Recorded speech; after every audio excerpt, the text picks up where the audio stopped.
परकीय तणं ही मोठ्या प्रमाणात वाढत आहेत, त्याच्यामुळे स्थानिक जैविकता मोठ्या प्रमाणात लोप पावते. जे नेटिव्ह स्पेशीज आहेत त्यांना इन्व्हेजिव्ह स्पेशीजपासून इंडिपेंडन्स मिळालं पाहिजे. 15 ऑगस्टचं औचित्य साधून परदेशी आगंतुक तणांचं उच्चाटनाची एक मोहीम आपण आज हाती घेतली होती. आपण फक्त एक झाड लावून सोडतो, त्या झाडाची ग्रोथ कशी होते याच्याकडे आपण बघत नाहीये. तर एक झाड लावताना आपण हे लक्षात घ्यायचं आहे की आपण कमीत कमी 10 जे इन्व्हेजिव्ह स्पेसीज आहेत हे काढल्यानंतर तिथे एक झाड लावावं, त्यावेळेस त्या झाडाची ग्रोथ चांगली होईल.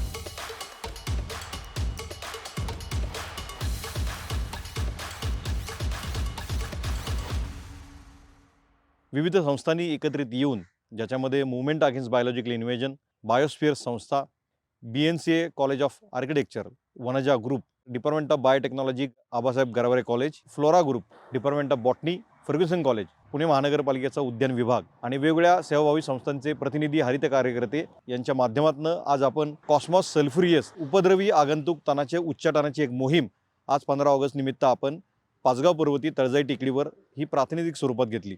वनजा क्लब खाली आम्ही गेले 4 वर्ष हा उपक्रम करतो आहोत, ज्याच्यामध्ये आम्ही कॉस्मॉस इरॅडिकेशन ड्राईव्ह केलेली आहे सचिन पुणेकर सरांबरोबर.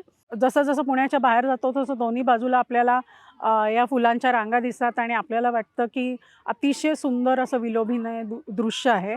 पण खरं म्हणजे ही सगळी इन्व्हेजिव्ह स्पीशीज आहे आणि या स्पीशीजमुळे आपल्या जी नेटिव्ह स्पीशीज आहेत, ज्या इथल्या स्थानिक वनस्पती आहेत जसं की दुर्वा, आघाडा आणि श्रब्स येऊ शकत नाहीत, कारण कॉस्मॉस खूप फास्ट वाढतं. ही माहितीच मुळात सामान्य नागरिकांना नसते. स्टुडंट्सना बेसिकली जे यंग माइंड्स आहेत त्यांच्यावर हे संस्कार झाले पाहिजेत. सगळ्या कॉलेजेसनी याच्यामध्ये सहभागी झालं पाहिजे.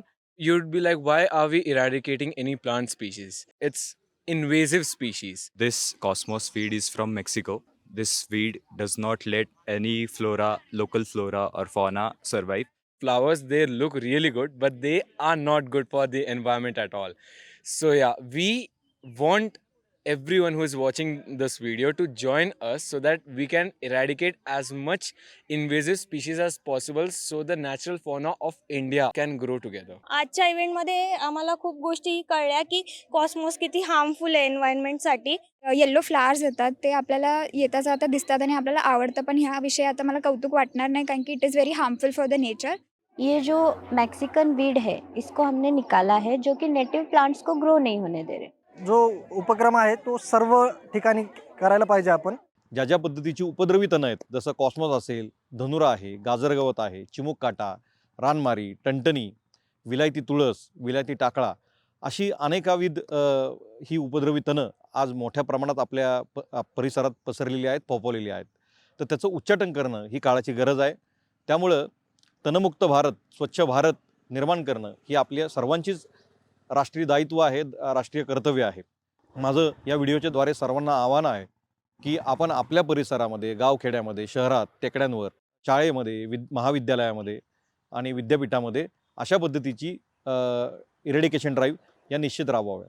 तणमुक्त भारत, स्वच्छ भारत, तणमुक्त भारत, स्वच्छ भारत, तणमुक्त भारत, स्वच्छ भारत. भारत माता की जय, भारत माता की जय. वंदे मातरम, वंदे मातरम. अधिक माहितीसाठी आणि निसर्ग संवर्धनाच्या प्रवासात सहभागी होण्यासाठी चॅनलला सबस्क्राईब करा आणि सोशल मीडियावर आम्हाला फॉलो करा. चला, शास्त्रीय पद्धतीने निसर्ग संवर्धन करूया.